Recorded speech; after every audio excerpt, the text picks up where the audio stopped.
Hi, everybody. This is Moss Jackson, welcoming you back to Mondays with Moss. It's been a while since I broadcasted a video on ways in which to have an extraordinary life, a life of success, accomplishment, and happiness.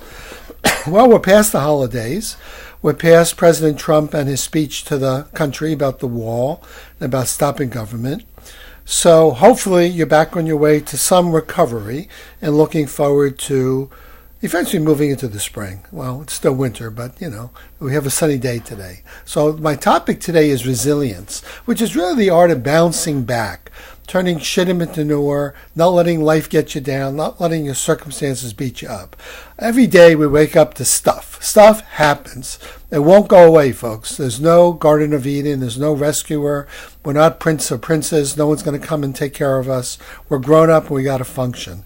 So coming from reality, like stuff happens, such as financial difficulties. There are many, many people, over 800,000 people in the federal government now, who won't be getting a paycheck because the government is shut down. So we have financial stress. Can't pay a mortgage, can't pay a bill. We have matters of the heart, disappointment in love, disappointment in relationship, illness. Some of us have illnesses and we have to wake up every day to joint pain, cardiovascular difficulty, breathing problems. Some people die. We have to recover from death. It takes a long time to recover from the death, not our death, if we're dead, but the death of a loved one. Politics, problems of the IRS, problems in relationship. In other words, stuff happens and we get stressed. And as a result of these stresses, we have reactions. What are some typical reactions? We get emotionally flooded. We get flooded with anxiety, difficulty, stress, fear, sadness. We feel a sense of uncertainty. We lose our footing. We feel like things aren't clear for us. We lose our path. Some of us jump to catastrophizing. Oh my God, if this happens, then what? And before you know it, we're overwhelmed with our mind making us feel powerless and paralyzed. Many of us wallow in self-regret and resentment. We just cannot let go of the past. And many, many, many people suffer from the what-if syndrome. Well, what if this doesn't change? What if I don't get this job? What if I don't do a good speech? We take things so personally and get overwhelmed. So the nature of life is we take chances, we take actions. Sometimes things work out, sometimes things don't work out. When they don't work out, we feel bad, we feel anxious, feel upset, but we don't want to get so overwhelmed that we lose our ability to bounce back and get back into action. So I want to talk to you today about what can you do to get back, to pull yourself out of the pit, out of feeling overwhelmed, and get back into action. The key is take action and stay focused. And there are two basic skills.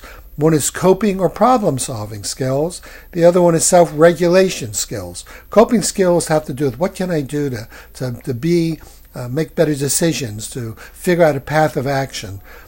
Self-regulation has to do with how do we maintain a sense of composure, peace of mind in the face of stress.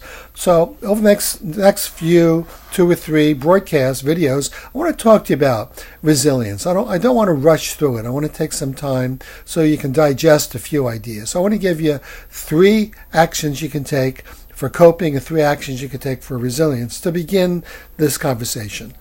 Well, one critical skill in terms of coping is take action.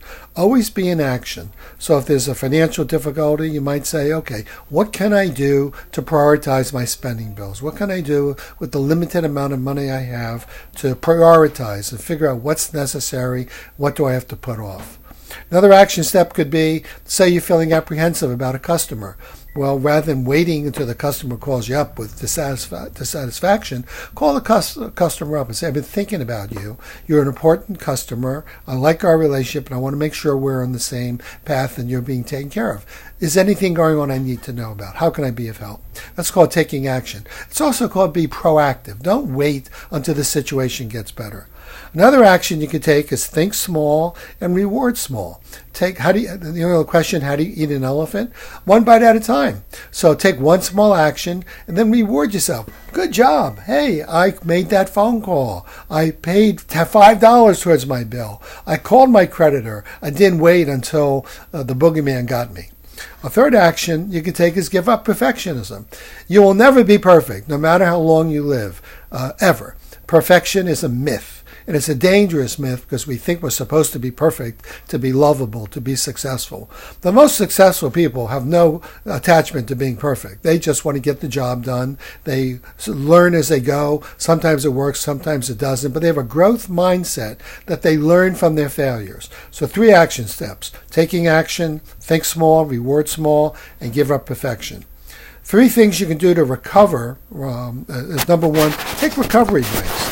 For example, when things are stressed out in the morning, take 10 minutes and go for a walk. Enjoy your nature. Listen to your iPhone music. Don't listen to news or talk business. Listen to something pleasant that relaxes your body. Music is very soothing for the soul. Another one is take time and do some deep breathing. Several times a day, when I'm starting to feel a bit pressured, I'll breathe in 4, hold for 6, 2, 3, 4, 5, 6. I breathe out for 8.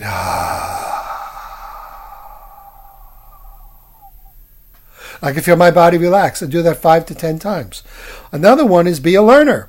Instead of worrying about your performance, give it a shot, see what you learn, and if you made a mistake, great. Just don't make that mistake again. So this was a short little foray into resilience, the art of being able to bounce back from an upset and get back on the path. Some action steps you can take. Remember, there are 2 key skills. One is problem solving or coping, and the other one is self-recovery or resilience, self-regulation. So gave you a couple ideas. When I do this again in a few days, early next week, I'll give you some more ideas about how to be resilient. In the meantime, if you want to learn more, pick up one of my books. Go on Amazon under Moss Jackson, author. I have 2 really good books. I think that I get good reports from people. One is Navigating for Success. The other one is I didn't come to say goodbye. Anyway, I'm not saying goodbye. I'm saying so long. See you soon. Be well. Live an extraordinary life.